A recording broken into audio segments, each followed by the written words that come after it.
Today we currently send him on the ibex. Okay. You can see it in many zoos around the world. Here it lives naturally. It can jump up these mountains like you run the track.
C'est mon mieux.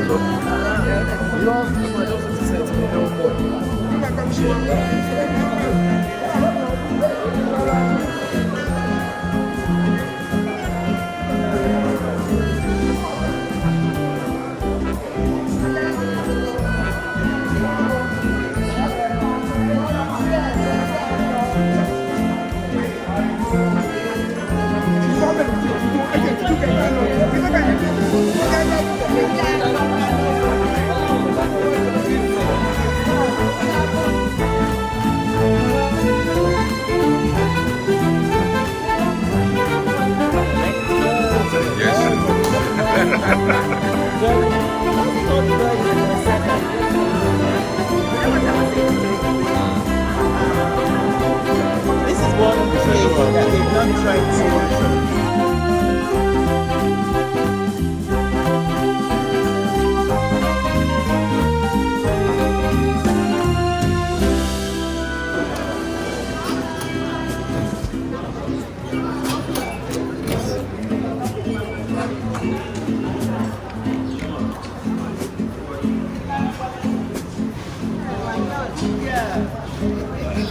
Tóbi gan. Sky the limit. Bẹ́ẹ̀ ni o. If we can take a road plane. Bẹ́ẹ̀ ni.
We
are below sea level.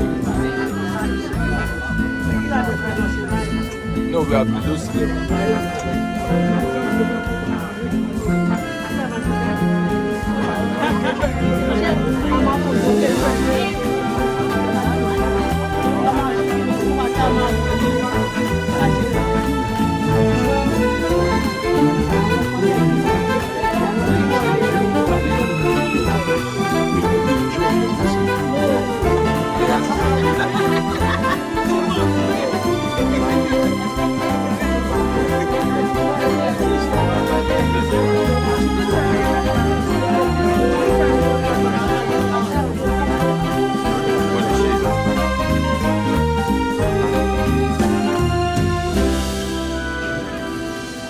Welcome to Masada.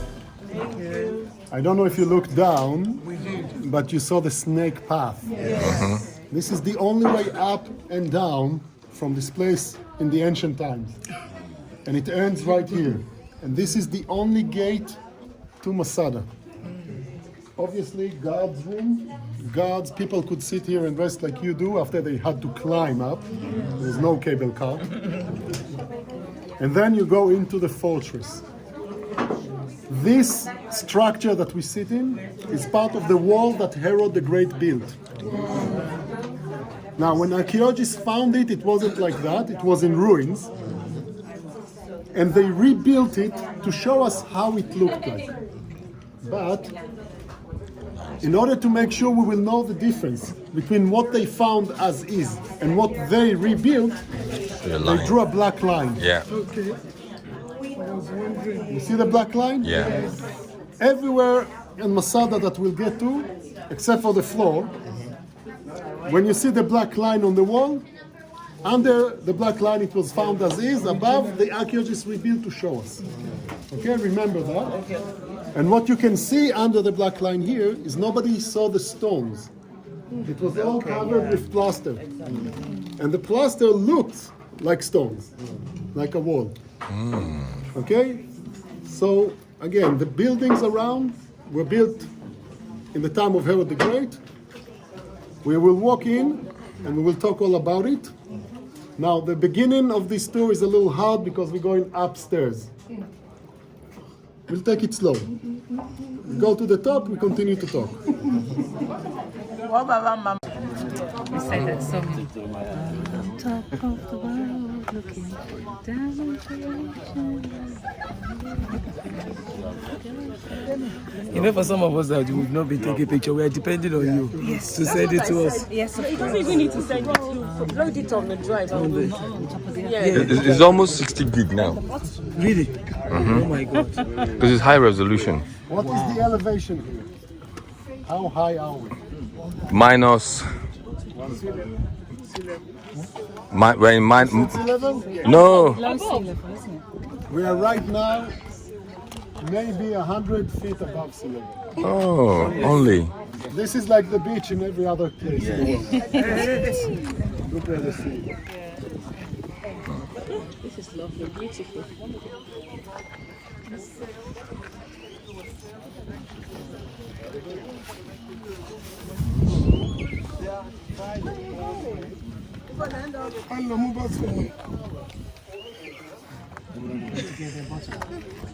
Where, from the bottom?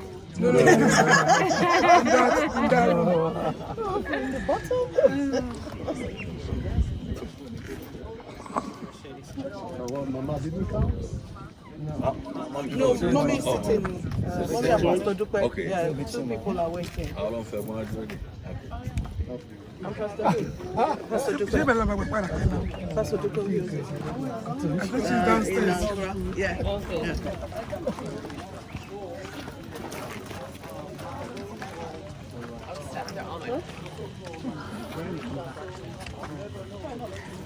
Let me just have some of my drink. Am I showing? Yeah, you are. Yeah, you are.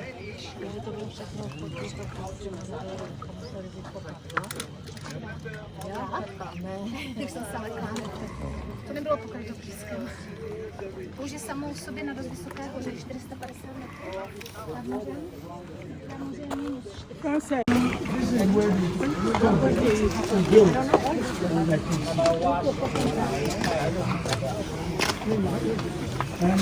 Yes, okay.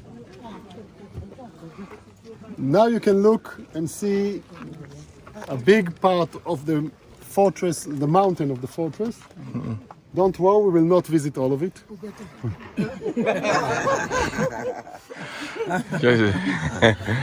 What I do want you to see is that except for the ruins here and there are a lot of empty areas. This is not typical to Herod the Great to leave empty areas. Yeah. What we think is that they used a lot of this land to have probably herds here, like goats and sheep, so they could eat, and maybe even little gardens for vegetables. That's why we have empty areas, so they will have fresh food here. But the major problem to be here, to live up here, is to have food and to have water. And that's what I'm going to talk more about later. Let's walk.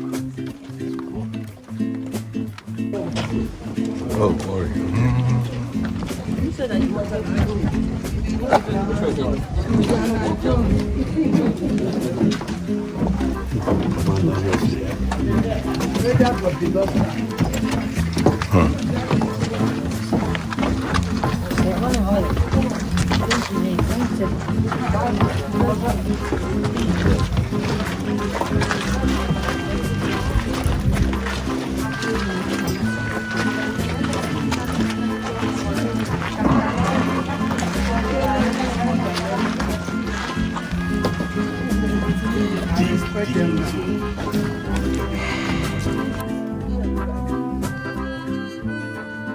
In order to make, oh, I'll put it this way, Herod built 2 palaces on Masada. Grand and impressive palaces. So we have a reason to believe, even though we don't know that he spent time here. This was one of his winter palaces. And it's called in Jerusalem, you come down here. But if the king is here, he must eat the food that is here. Remember, the king is extremely paranoid, right? Now, the best way to kill a king back in the days was to poison the food. So he needs to make sure that the people responsible for the food he gets will not hate him. Yes. And the guy responsible for the food here is probably the commander of the mountain.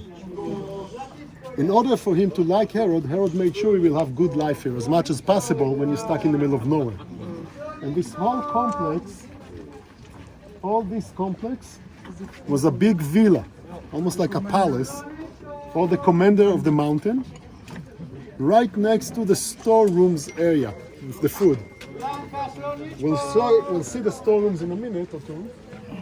But first, if you want to understand what it was like to live here on Masada 2,000 years ago, at least if you have position of the captain, the commander, I want you to see the room of the house that he lived in. And remember that you have to look under the black line. Okay, so there's a big group there now, but you can go to the side over there and just look inside, look under the black line, and you see how pretty the whole house used to be. Okay, just look and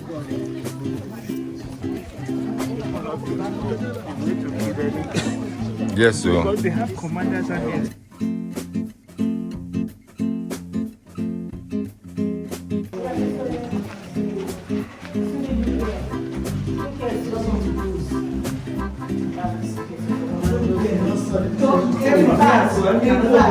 When we are in church, cheese. When we are in church,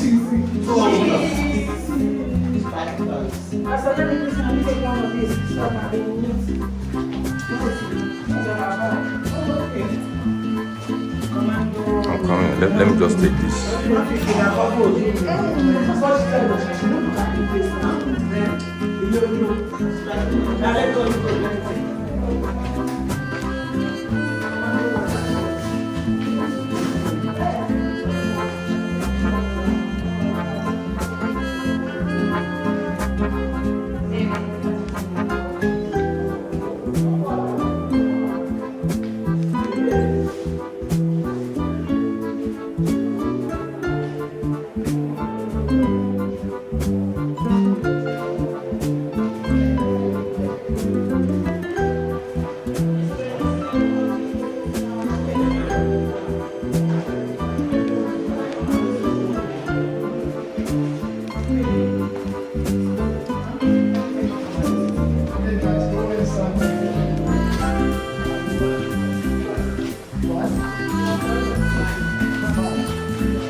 not including the fact that they also kept food on the walls. There are tons and tons and tons of food here. If it's full, and I'm sure Herod made sure it will be full.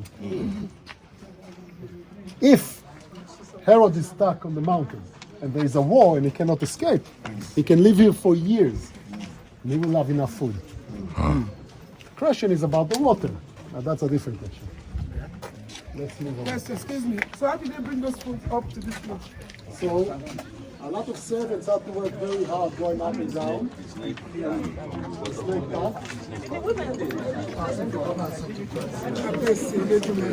I just wanted to confirm your story. There's a women here. That's why they capture slaves now. That's the question. Yes. Question was about women. Yes. There were probably women here, but not many. It's a fortress for soldiers, and there were many soldiers. But I'm assuming, remember, Herod wants the commander to enjoy himself here, so he will be nice to Herod. So I'm sure he allowed his family to be with him in the villa, Okay. and maybe other women for other purposes. For the purposes. So there were women here, but not many.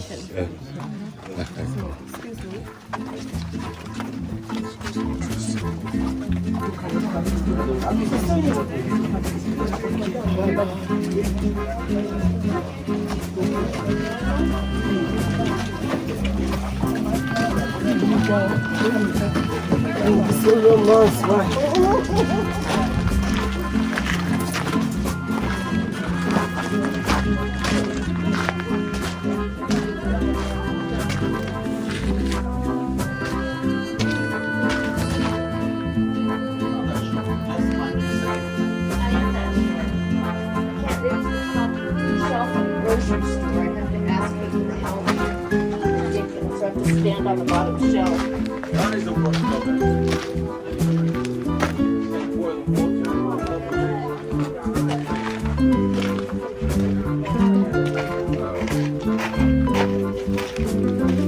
This is amazing. Yeah. Slaves, or they just had laborers? Well, this is a Herod the Great's army, so this is the engineering unit.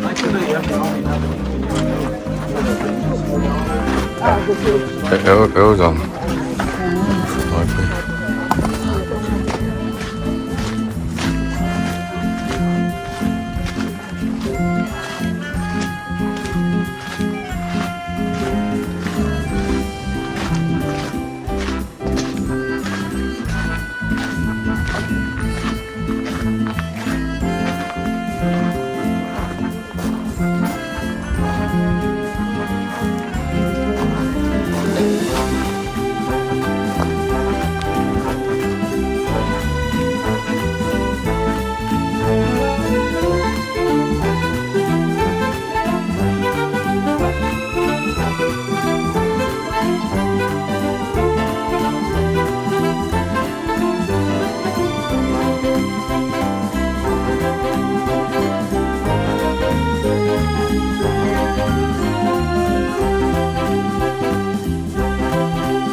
From wall.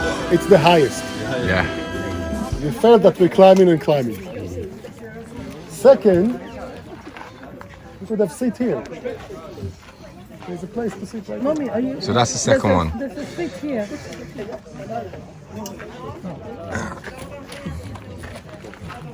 I'll stand behind. The second reason is, from anywhere around Masada, you can always enjoy the brownness of the desert and the blueness of the Dead Sea. But only on the northern end, when you look to the north, there's a green area. It's called the Gedi. There's a little green spot right there. Probably because of that, Herod chose to build his own private palace right here. First of all, he builds a very thick wall to separate himself from the rest of the people. Remember, he's paranoid. He wants to be safe from inside, not just from the outside.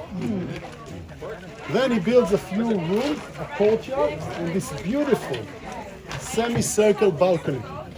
Beautiful. You step outside right now, you don't feel it, but when there is wind, this is where you will feel the winds and you can see the views. The fact that the balcony was built right on the edge of the cliff, and God knows how many people that had to chisel it, made a mistake and fell down, king doesn't care. As Mel Brooks once said, it's good to be the king. So this is a beautiful setting that Herod built for himself as a palace. But we are talking about a man that thinks outside of the box and provoke nature if possible. This is nice but not good enough. Herod knows that the northern end of Masada is not 90 degrees, it's about 45. So he sends the poor people and they have to chisel a staircase through the hill, and then he builds a second floor to this palace. Further down, a round tower, and then another staircase and another floor. And he builds 3 stories high palace right on the edge, right on the cliff of Masada to the north. Nobody thinks like that. Nobody builds like that before him. It's a crazy structure. Also amazing. Unfortunately, it's in ruins. But if it was still standing, it will be one of the most amazing structures in the world. Built right on the cliff, right on the edge, 3 stories high. So what we can do today is just get up and go and look down. to see the ruin of the tower and further down more ruins, and later go to the model and see how it really looked like.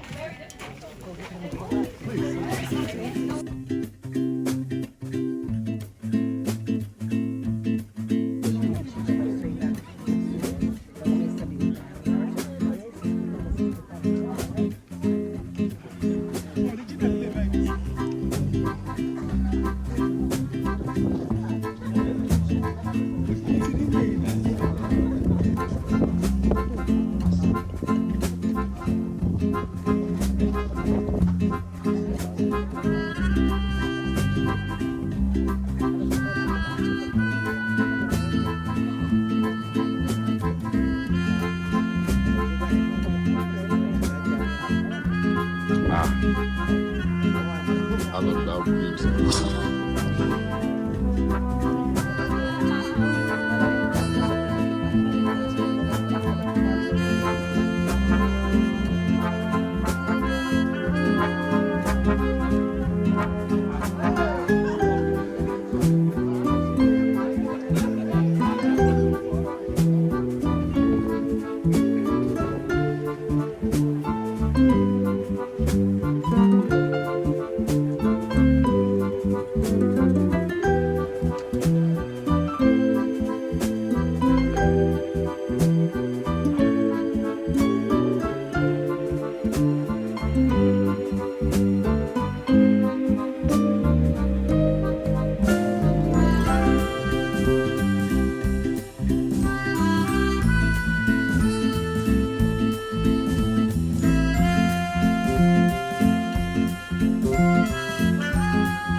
And it hits the floor that you're standing on.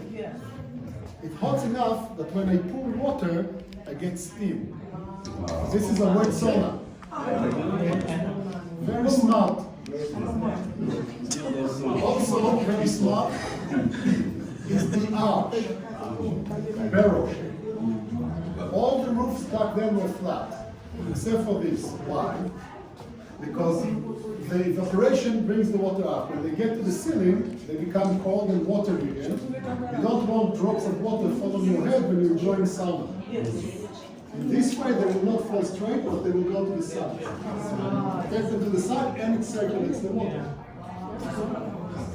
Very simple.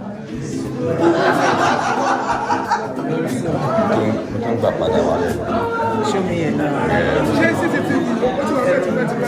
No, it is above the plateau. Yeah, but between me and Black Father. Steven, yo. Herod, you will know. Steven, long time. Because when I said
stones. So tell me, are they natural? Yes, God created them so perfectly round? No, not like that. Humans chiseled them to be round like balls. What for? To throw at the enemy. The earliest form of enemy and kill themselves in the process. What's the answer? Earliest form of this. You may laugh, but that's the correct answer.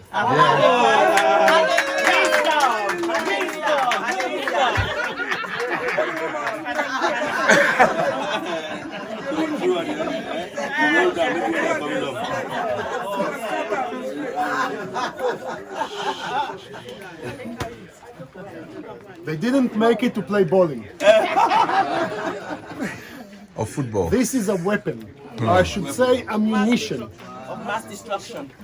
No, but distraction. You have to make sure people can pass. When a wall comes to a place, you have a wall, you have defenders and people that attack, right? The attackers have big machines that they throw stones like that.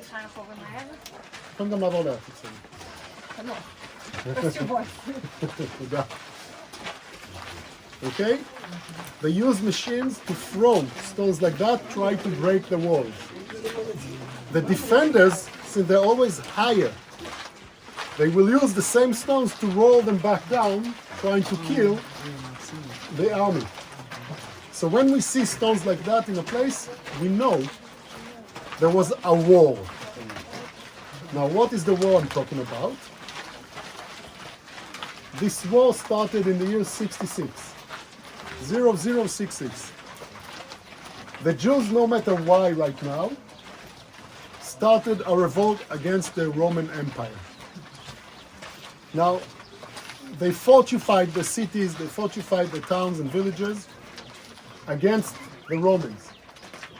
They knew the Romans will come with a mighty force, and the Romans did. They came from the northwest side of the country, and slowly, for 4 years, they go a city after a city and destroy all the Jewish cities that rebelled against them. In the year 70, they get to Jerusalem, the capital. And after a few months of siege, they manage to break the walls of Jerusalem, and they go in and they destroy everything, including the most amazing building in the whole Roman Empire, the Temple of God. But we'll talk about all that tomorrow. Okay? Basically, that's the end of the war. The Jews are crushed, the temple is destroyed, most of them are either dead or exiled or taken as slaves,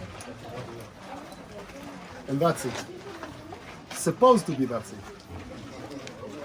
Because during the 4 years of war, a small group of Jews, fanatic, the most extreme, called the zealots, some of them ran away from the battles all the way to Masada.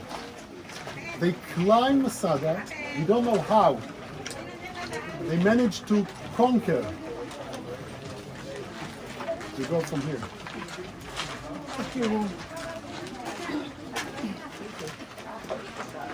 Here. Okay, they climbed Masada and managed to take this fortress from the small Roman army unit that was here, and then they called all their friends and family. Eventually, we have almost 1,000 people up here on Masada, all of them Jews, all of them are or related to the zealots. But they're stuck in the middle of nowhere. Still, 3 years after the war, in the year 73, the Romans sent a whole legion to Masada. How many people is the whole legion? Is a huge army. It's tens of thousands of people. And they all come for one purpose. They come to destroy Masada. כן. הלו. כן.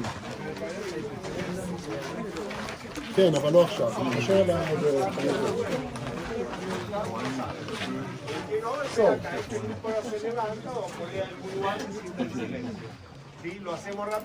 why the Romans are sending so many people all the way to Masada, if it's in the middle of nowhere, and you have 1,000 people stuck in the middle of nowhere, who cares? Why to do such an effort? And the answer is, remember, the salt in the Dead Sea. Yeah. The Jews here are not sitting here waiting. What they're doing, they're going down and they attack the convoys with the salt. They destroy them. They steal food from the neighboring villages, and there are a few, not many, but there are a few, from En-Gedi. They annoy. Now they're tiny compared to the Roman Empire. They're like a tiny little mosquito. But it's buzzing in the ear. Zzz, zzz. Eventually you will do this, right? That's what the Romans did. They come here and they built all around this mountain a perfect siege. A wall, not very high, but a wall that surrounds the whole mountain. If the wall had to go down a valley, it went down. If it had to climb a mountain, it climbed a mountain. And every 30, 40 feet, there is a guard. No one can come in or go out without the Romans know about it. They are sure, that's it. The Jews here have nothing to do. So they just wait for the Jews to surrender. But they probably don't understand how much food the Jews up here had, and soon I will tell you how much water. They don't surrender. They don't mind. They have a lot of food and water. It's the Romans that suffer. Standing around in the sun with over shield, they suffer. The Jews don't care. They have fun. The Romans, no, that's 80 years after Herod. The year 66, Herod died at -4. The year 73, actually. And Herod died at -4. It's about 80 years after his death. Now, the Romans need to figure out a solution. And they did. But we'll talk about it later. Let's move on. Oh. Can you hear me? Yes.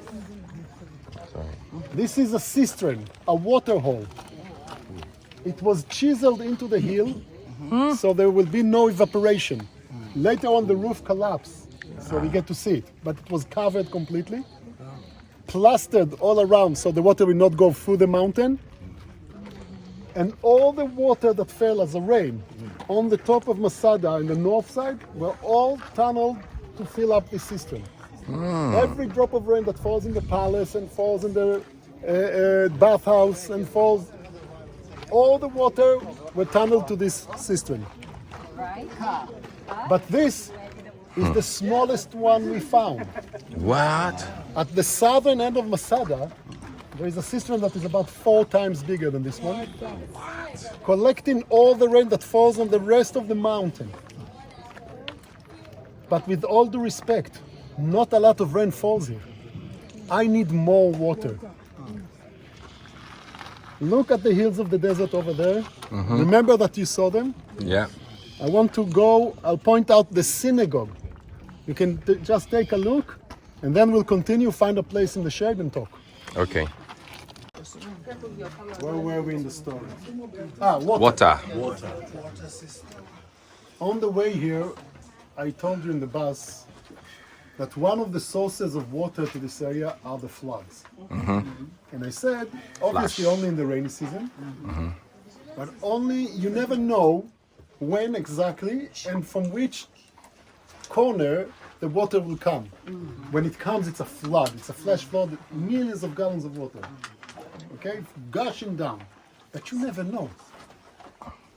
But Herod, he decided he doesn't need to know. What he did was this. He sent thousands of people far into the desert hills, and they built canals, and they built dams.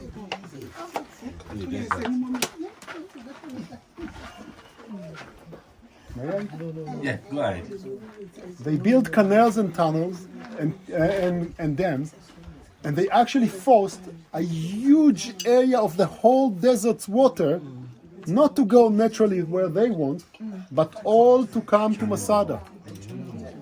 They channeled it to Masada. They cannot bring it all the way up here.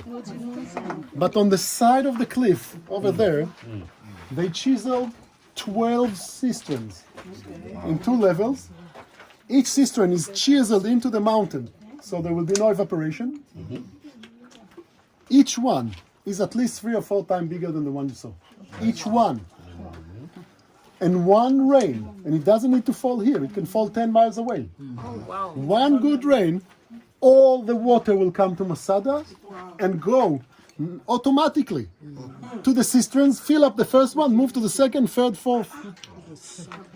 Even if you have one flood in a year, it's enough to fill up all the cisterns. And the only problem was how to bring water from the cistern up here, and for that they had another path. And every day, poor men and donkeys had to go down, fill up jars with water and come out. But the cisterns, Wow. the cisterns are still high above the bottom of the valley, which means if an enemy wants to climb to the cisterns, impossible. If you defend them, no, even the army, the Roman army cannot get there. And in this way, I have a phone call. That was lunch. So, electricity. That's the electricity that Herod built. At least we know that that one is.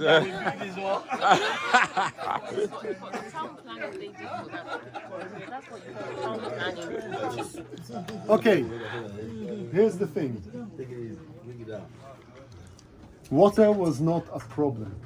Herod made sure there will be plenty of water, enough for everybody to drink, to irrigate probably some fields, 2, a bathhouse, and he have another private one in another place, and he even had a swimming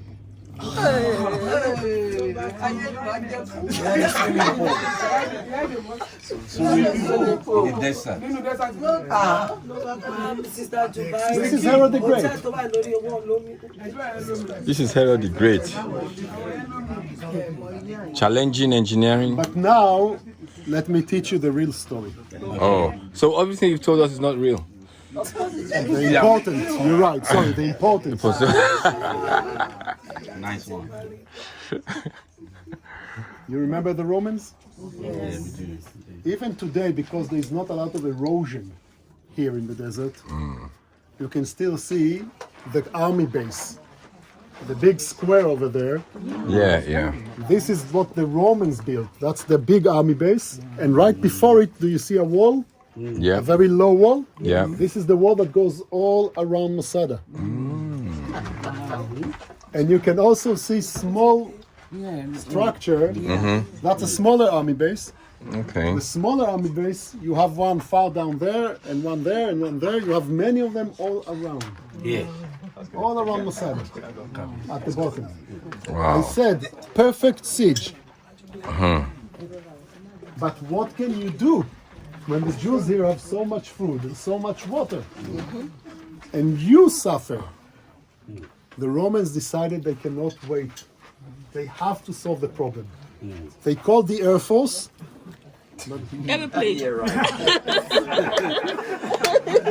I'm waiting and waiting. They had mobile phones. The minute I said they called, you should have known that something's wrong. No, they decided to solve the problem in a very smart way. And they sent thousands of soldiers, tens of thousands, instead of waiting to fight and arrows and swords, to the whole desert, and they bring tons and tons and tons of soil, stones and dirt, and they start to pile it up. They build a ramp all the way up to Masada. They do it from the west side because it's relatively closer to the top than the east side, than the sea. And the Jews here realize what's happening. They take the stones like the ones we saw over there and they push them down. The stone roll down and they kill the soldiers busy building the ramp. But the Romans are not stupid. Yes. They bring here from afar a mighty force they know the Jews will have a problem with. they bring thousands of Jewish slaves. Remember, 3 years earlier they destroyed Jerusalem. They have thousands of slaves. And they force Jews to build the ramp for them. Now the Jews up here need to make a decision. They can still stop or prevent or delay, but they will kill Jews. And they choose not to do it, and they practically allowed the Romans to build a ramp. And when the ramp was ready, the Romans pushed up a huge wooden tower with a battering ram that started to hit the wall. This wall, not right here, but this wall. The Romans. The Jews, understanding what's going to happen, they built a wooden wall behind the stone wall, and they fill up the gap only where the Romans hit the wall with a lot of dirt. So when the Romans hit the stone wall, what they're actually doing is pressing the dirt and making the wall stronger.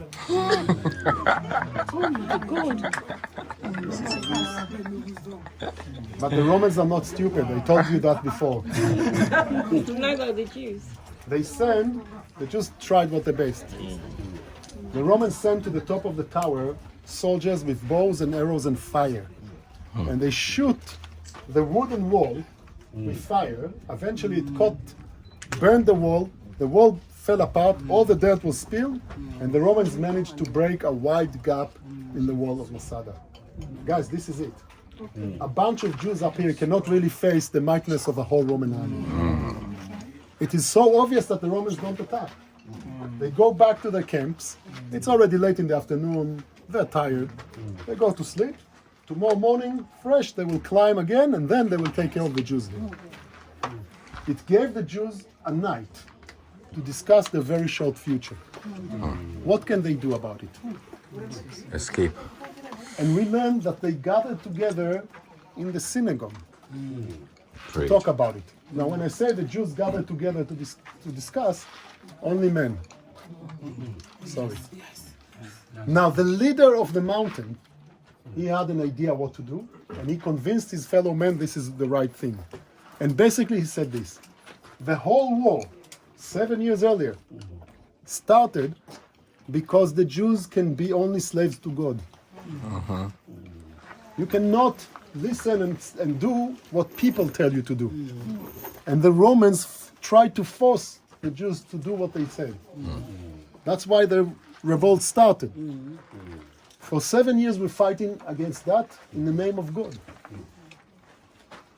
The worst thing that can happen to us is that we will become slaves. That's the worst thing. Yeah. Now he says to the men, we are going to fight tomorrow. Many of us will die. Only some of us will be taken as slaves. And then we will be slaves, what, 10 years, 20 years? How many years people lived back then? But what about our children? The Romans are going to take our children and they're going to live all their lives as slaves. This is a terrible thing to do to the children. And what will happen to our women tomorrow? So, this is the worst thing that can happen, he says, and they all agree.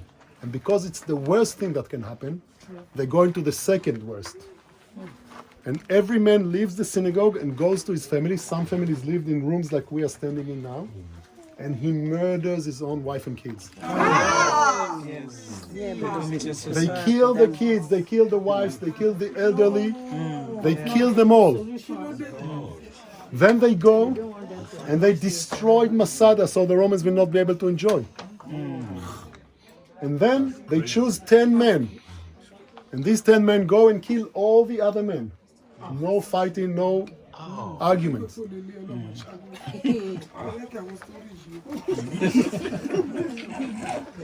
You've depressed her. Continue. Depressed her. And then these 10 men drew lottery. One comes out, Okay, I saw the lot. kills all the 9 others, and eventually killed himself. And the next morning, when the Romans are climbing Masada ready to fight, They just see everyone dead. all they saw are ruins and dead bodies. Almost 1,000 people died up here on that night. And again, with all due respect to Herod, this is the real story of Masada. The choice made by these people to die rather than to be slaves. What would you do? Christians. They should have called on God. When they gathered at the synagogue, they have just cried to God. We read in the Bible that God rained brimstone on their enemy. How can they do that? Yes. They did. They call on God. I don't know if he answered or not. What they understood from his answer is that they rather die. So they won't expect grace to abound. Any question? Was that the hand of Jews? Because when he died, was that the hand of Jews? In Masada. If you don't have questions, I will ask you a question. Okay. Go ahead. If everybody died, how do we know what happened? Somebody that did not die. They wrote. Who wrote about They it? wrote it before The they did man it. that writes about it is a famous person. His name, he was a Jewish guy by the name Yosef ben Matityahu, Joseph son of Mati. And when the war started, he was the commander of Galilee. He is the first Jewish commander that saw the mightiness of the Roman army, and he realized that the Jews stand no chance.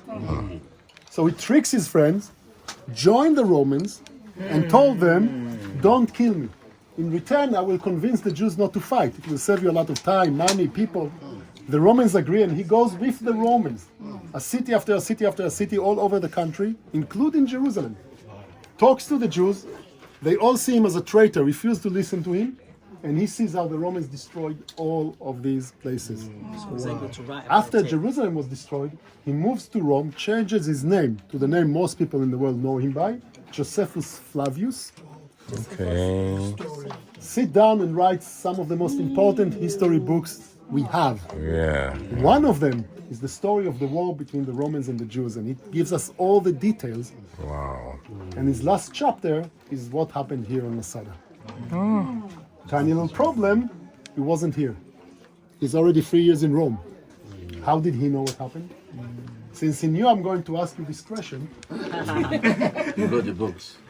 when he writes about it, he says that as the Roman walked around, 2 women and 5 children that were not executed but hidden during the night of terror came out, and the Romans took them to Rome, and they told him what happened. That's how we all know what happened.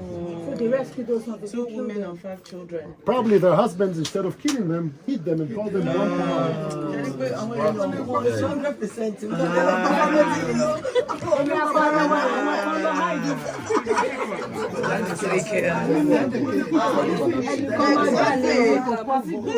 We're trying to reflect on it.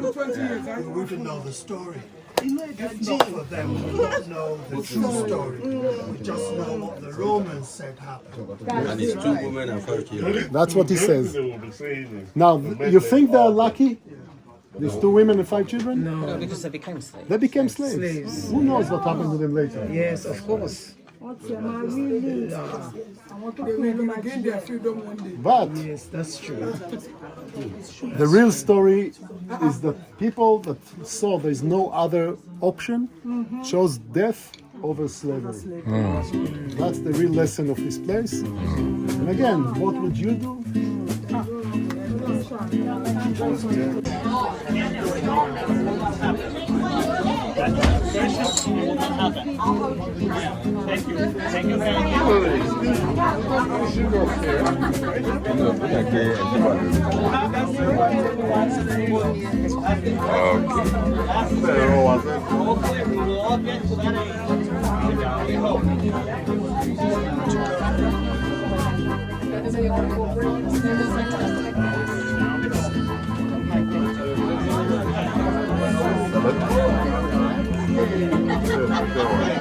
One duff.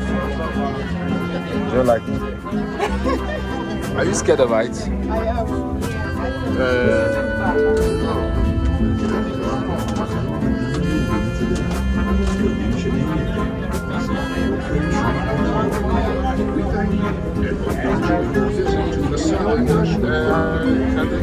To see you again soon.